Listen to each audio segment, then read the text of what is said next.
There's in the midst of all of this, there's an economic crisis. Very hard. Puerto Rico is really, I've never seen it this bad in my lifetime in terms of really, like there's an exodus of Puerto Ricans. They used to call it the brain drain. Now it's really for survival. Puerto Ricans that don't want to leave the island. They don't want to be part of the diaspora. They never thought they would be part of the diaspora. Somehow they say, eso fue lo que se fueron, and they would look at us really in a derogatory way. And now they're living that part of the dream that, they're going to have to really live the American dream, so-called, and realize what's here. But I come back to San Juan, and I'm seeing some things change. I also know that you have an initiative. You're using the beauty of San Juan. I know that there were tourist ships that, under the past administration, stopped coming here. 90,000 people stopped coming to San Juan. It was dirty, it was filthy, and it smelled. And what's your plan to attract tourism back to? Well, two things. This is where the governor and I work together. You see, you got to work together for what you want. First of all, we've inserted ourselves in circles that the city was absent for a long time.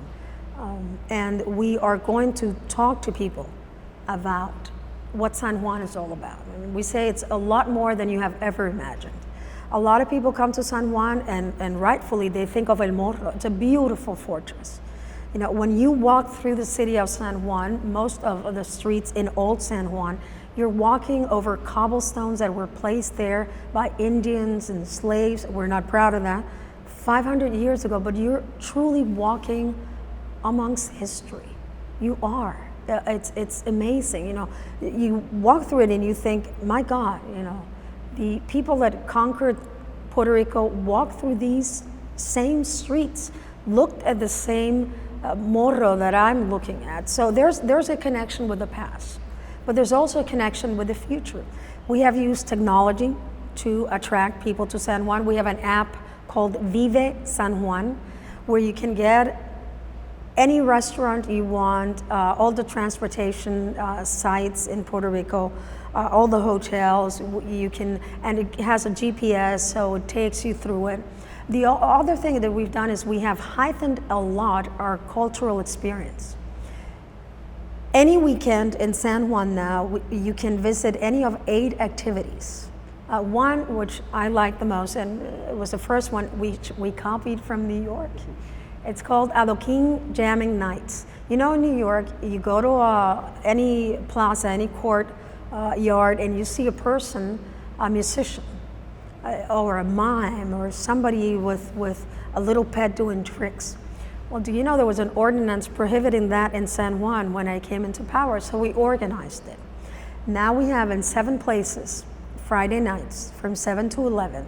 In Old San Juan, you can listen to jazz, you can listen to música de bolero, you can listen to bomba y plena. So all of the different musical aspects that you find in Puerto Rico, in San Juan, you can see them right here. That, along with 8 other activities that run non-interrupted. People don't have to pay for that. And the cleanliness. We have spent a lot of time and a lot of money cleaning San Juan. I was highly criticized for that in my first 6 months because we couldn't get a grasp on it. And if I had to say what is one of the things that you wish you could have done better, it was that. We didn't have any money. We couldn't put our people or our trucks down there. We didn't have any trucks to clean the city. Magically, they were all became non-functional after the election until I came into power. It was magical. How did you work this along with the governor, Alejandro Garcia Padilla? How is it that you were able to work on this project together? Well, the tourism companies spend a lot of time and money to be able to make connections with especially the cruise ships, to bring the cruise ships back to Puerto Rico. So one of the things that happen is that, people fill out this little cards and would you recommend this port to somebody? And they would say no, because the stores were closed, the streets were not clean and so forth. So we used that data. People from the Communications and Tourism Municipal Office went to each one of the merchants in Old San Juan and said, look, you gotta open while these people are open. And also we provide for a cultural activity. We are going to begin in November, December, what's called Walking on History. It's a tour that you can take through San Juan, depending on what you're interested in. If you're interested in architecture, you can take this route. If you're interested in history, you can take this route, and so forth. So it's important that we have worked together on that. We have also worked very closely with, I campaigned with Melissa Mark-Viverito, I campaigned for Bill de Blasio. And we've worked together to do cultural exchanges. And Melissa and I are working on seeing if we can take an exhibit from San Juan into El Museo del Barrio and have El Museo del Barrio bring an exhibit here, and the same with Chicago and La Diaspora in Chicago. It's very important for us. Mayor, you alluded to the fact earlier that obviously the United States has never had a female president. New York State has never had a female governor. New York City has never had a female mayor. The first mayor of San Juan, Felisa Rincon, she's a legend. You Yes. worked for the second female mayor of San Juan, Sila Maria Calderon, and she went on to become your first female governor of Puerto Rico. She was also the first Secretary of State, Sila Calderon. And so you are the third female governor Mayor. the third female mayor of San Juan. Is there a cultural difference between the mainland of the United States and Puerto Rico, that there's a reason why there are more women in power in Puerto Rico than in New York State, for instance? I don't think so. When I lived in Pittsburgh, if you look at and again, with all due respect, it depends what you think power is. If power is only holding the highest office of the land, yes. You go to PTA meetings in the States. I lived in Bethel Park in Pittsburgh, Pennsylvania. You go to community meetings. It is mostly women that are at the front of those fights. You go to El Barrio. It is mostly women that are at the forefront of that fight. Anywhere there's a fight of social justice, you go there. You take, for example, Oscar Lopez Rivera. Oscar Lopez, been in prison for 33 years in a federal prison. He often speaks of all the women he worked with in Chicago to help provide for that heightened awareness that social justice needed to prevail. So if power is holding the higher office, maybe. People are people. People are people. Their struggles may be harder or more or less, but we all struggle for the same. But I don't want to belabor on this because you made it very clear, but the fact is that there is something inherently wrong. In New York City, it's supposed to be this liberal, progressive city, and we've had some really... We had to wait how many years for Bill de Blasio? 20 years, was it? Well, but and then we had one African American mayor thus far. We haven't had a Puerto Rican Latino mayor. I'm hoping to see one in my lifetime. I hope it's a woman. But the reality is that, and I see Morgan's I have point. one in mind. Yeah, I have several in mind that actually could be good. Or maybe that person is still in high school and she may be Mexican or she may be from Venezuela. But I do have hopes to have seen that person. My problem is that I think this is what you were alluding to, are we more liberal or progressive here in Puerto Rico than the center of this liberal powers, like New York, 8.5 million people? Is San Juan and other cities that have elected? That's what I think you were alluding to. I don't know. I have to say. You don't feel it? I don't know. It's not that I don't feel it. I don't know. I'm not qualified to, because I was never involved in structured politics in the United States. So I can't say in terms of political power whether that is a difference. In Puerto Rico, there is a difference. My party, the Popular Democratic Party, the party that I belong to, had the first mayor of anywhere in Puerto Rico, had the first Secretary of State, had the first president of the party, had the first governor, and still the amount of women that are holding the highest office are not enough. They're never enough, but they're not as many as the New Progressive Party. I think it may have to do, and I've seen some studies in Latin America that politics is a rough game.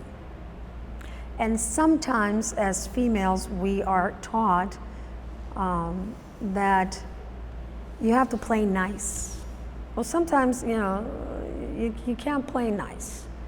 And that zealous for life, and for that hunger and thirst for justice that people have at the most basic levels of democratic structure tends to get lost as people go up in the ladder. I was telling you that I'm dressed this way because I was having this interview. But if you see me tomorrow, I'll be in jeans, I'll have pants, some boots, and usually just a baseball cap or. And you feel comfortable? Much more. Mayor, you were saying that it's important for the Puerto Rican people to understand that those who are in the diaspora and those who are here on the island, that there's just an island separating you and that there needs to be a greater harmony. Do you think that, what are you doing to try to cultivate that relationship between those who are apart? And do you feel that there is some sort of ambivalence or antipathy between Puerto Ricans here on the island and those who have left? There is, especially perhaps second generation Puerto Ricans, when they start sounding a little bit more with an accent. But that just speaks about the road we haven't traveled. Why do you leave your country? Why do you go to another nation that culturally is different than yours? Because of a shared value that we all have. We want our children to do better than we did. And you have to respect that. If you look at that jump, as an issue of, Mandela used to call it not a political calculation, but a human calculation.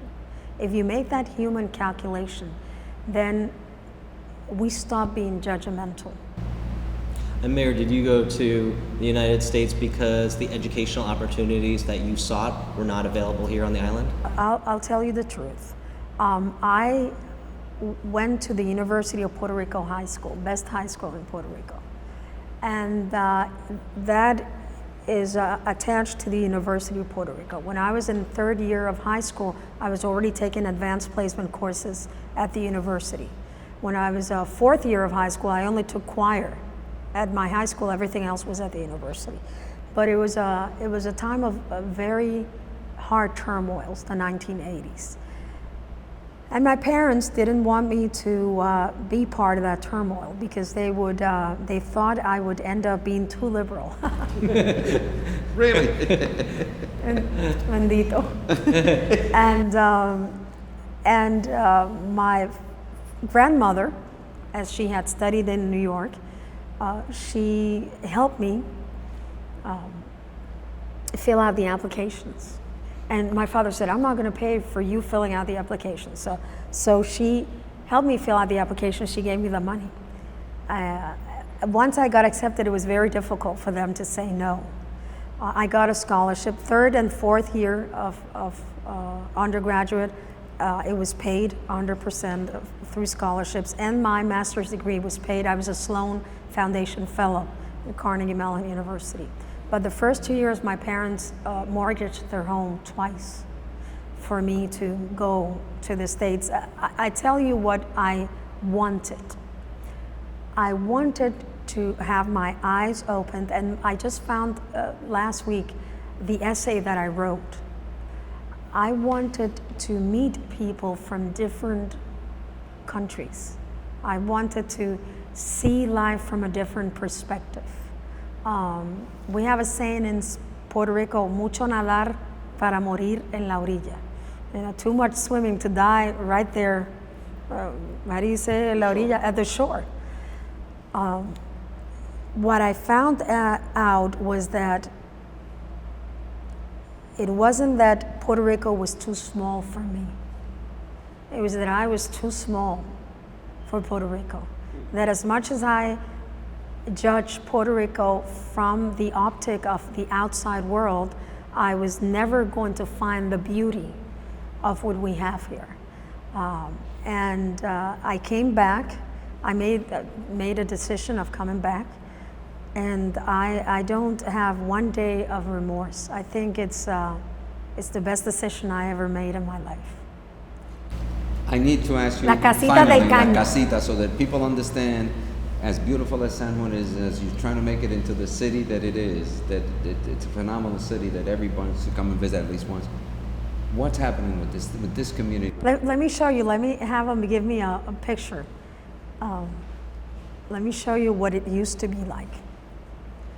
What happened was that when people came from from the inner Puerto Rico into the city, they of course didn't have anywhere to live.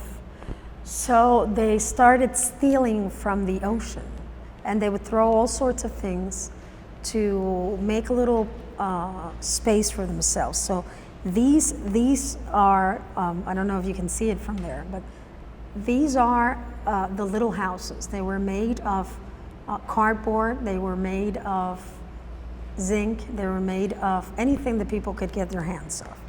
So they would, and I think this one is the most revealing. This is progress stepping right over people. And they were all left at the bottom of that. This is the Golden Mile now. Right over here, it's the Golden Mile, La Milla de Oro, where all the banking industry is in Puerto Rico. Now, what happens here, this is called El Caño Martín Peña. There are 8 communities that for the past 10 years have fought tooth and nail because, you see, as they kept stealing from the water, this width started becoming smaller and smaller and smaller. So when it rains in San Juan today, 2014, the streets of El Caño Martín Peña get flooded with water with human excrement. Most of these homes do not have a sewer system, so our children have to play in water with excrement. You're okay? Yeah, I'm okay. It's just very hard, you know, because we have tons of money and we don't use it, or we should. So I have this in my office to remember those children every day, and they are sort of like mock-ups of what the houses in El Caño used to look like. And you know, the book of politics says that politicians are not to show their emotions, but the book of justice says that you can't, you can't stop until our children do not have to suffer that indignity. And we have to put all the efforts together to make sure that these houses are a thing of the past and that our children are afforded the best that we can give them. And what can our viewers do to help these children? Excuse me? What can our viewers do to help these children? Well, you can call EPA and you can call the Army Corps of Engineers and tell them to, the whole project cost $700 million. $700 million to clean it up. To clean it up, today's value.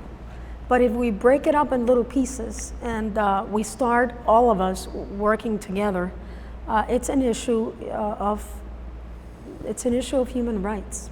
Have you spoken to the president on this, President Obama? Have you spoken to one? I haven't. You know, I've never met President Obama. If I could speak to him, I'd ask him for 2 things. One is to free Oscar Lopez Rivera, who's been in jail for 33 years for not committing any crimes, and for the philosophical crime of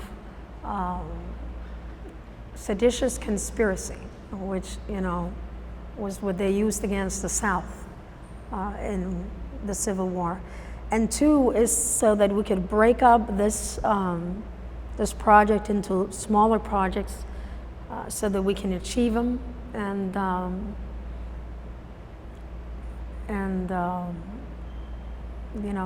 it's just an issue of, if I could pick one thing only as to do as a mayor, it would be to deal with that. And lastly, Mayor, you have never attended the Somos El Futuro No, conference. Do you intend to attend this year? Well, if I'm invited, I will go. You are invited by city and state, at least. Good. Yes, I will. And really, the objective of this conference, from my perspective, is first of all so that leaders can learn from each other, the mayor of New York can learn from what you're doing here in San Juan, and sharing of information, and then also to build exactly that greater sense of community that you're talking about between the members, people from the Caribbean who are part of the diaspora and who remain here. And I was wondering, what would be your principal aim for the Somos conference to focus on? What would you really think it should be the focal point of a conversation between Puerto Rico and the mainland of the United States? Well, I think one of the issues is, how do we ensure that the economic participation of Puerto Rico is heightened? How do we ensure that we have the necessary tools to be less of a burden to us, I'm talking to Puerto Rico, and more contributors? What can we do in terms of legislation? What can we do in terms of modification of issues? And I'll give you a very short example, EV5. EV5 is a new structure for investors to come into Puerto Rico. Well, we have a situation that banks in Puerto Rico haven't been able to put together a structure to allow EV5 investment. That is something that would help us greatly. I've had meetings here with different banks, Bank of China, people that represent different financial institutions, but I cannot get a loan even though these people want to give us a loan. Not because I don't have the economic power to get a loan, but because I have to do business only with banks that the FDIC has looked at, or that are part of the banking system of the United States. It would be great if another institution from another country would say, okay, here are $100 million, US dollars, and I'm going to put them in a local bank in Puerto Rico. I don't care which bank it is. And I'm going to put them in that bank for you, bank, to loan to the municipality of San Juan. I cannot do that. We have people offering us loans at 2%. We have people offering to buy the debt and refinance it from 6% to 2%, and I cannot do that with the city of San Juan. And none of the other 77 towns in Puerto Rico municipalities can do that. So if we can look at those two structures, which are very detailed. See, I'm not talking about, again, kumbaya. No, there's two things. EV5 and the ability to have foreign money, which of course is cleared so that we know it's honest money. It doesn't come from a sweatshop or from illegal activities. But that we can push that into the Puerto Rican economy through the municipalities, that would be great. The other thing is that we are allowed as municipalities to purchase petrol from Venezuela. I cannot buy petrol from Venezuela. And I think it's highly unfair that the US can buy and I cannot buy. Somebody is going to tell you, oh, it's got to do with an issue of the amount of sulfur. Well, where there's a will, there's a way. So that would be one thing. And on the more pragmatic issue would be, How do we, I had the blessing of going to the Kettering Foundation and talking about what I call here, not participatory democracy, but democracy of collaboration. How do we truly ensure that the power is distributed amongst those that are the problem solvers in the communities? How do we make sure that we are, September 14th, going to be the first municipality in Puerto Rico to have voting from participatory budgeting, which I learned from New York, from District A, when Melissa Mark-Viverito was a councilwoman. So if I had to say something, these things work. What happens at Somos works at the real level. I went to New York, I saw how Melissa did that. We imported that to Puerto Rico. She actually came to Puerto Rico to talk to the people here. And we will be the first municipality where people, very small, $2 million, people will get to distribute $2 million, but it's a first step. We are the first municipality in Puerto Rico that afforded collective bargaining rights to their employees. Right now, only employees at what would be the state level have collective bargaining rights. We afforded that to our employees. And again, we did that through the SEIU and 1199 and 32BJ, talking to them, the unions here in Puerto Rico, the SPT and the UGT that are affiliated to the SEIU. So it is through shared experiences, but shared values. It doesn't matter if you are in China, if you are in India, if you are in Uruguay or New York or San Juan. No mother wants to see their child give birth without the appropriate medical attention.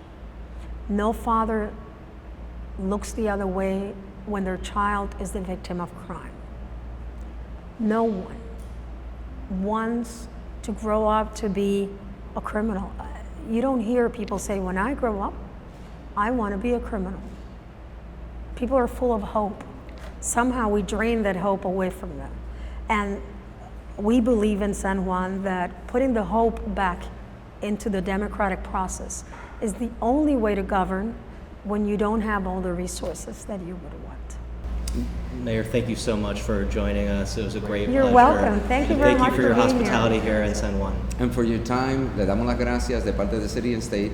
Esperamos saludarla en Somos y esperamos que Félix Ortiz, en su capacidad de presidente de esa conferencia, la invite. Yo creo que sería una exposición magnífica. So we're putting Felix on the spot because I think it would be a terrific plenary to open up to and have these discussions Thank you very with your much. colleagues in New York. Yes, very much. I would Muchísimas enjoy gracias. that. Gracias a ustedes. Para City and State, Gerson Borrero.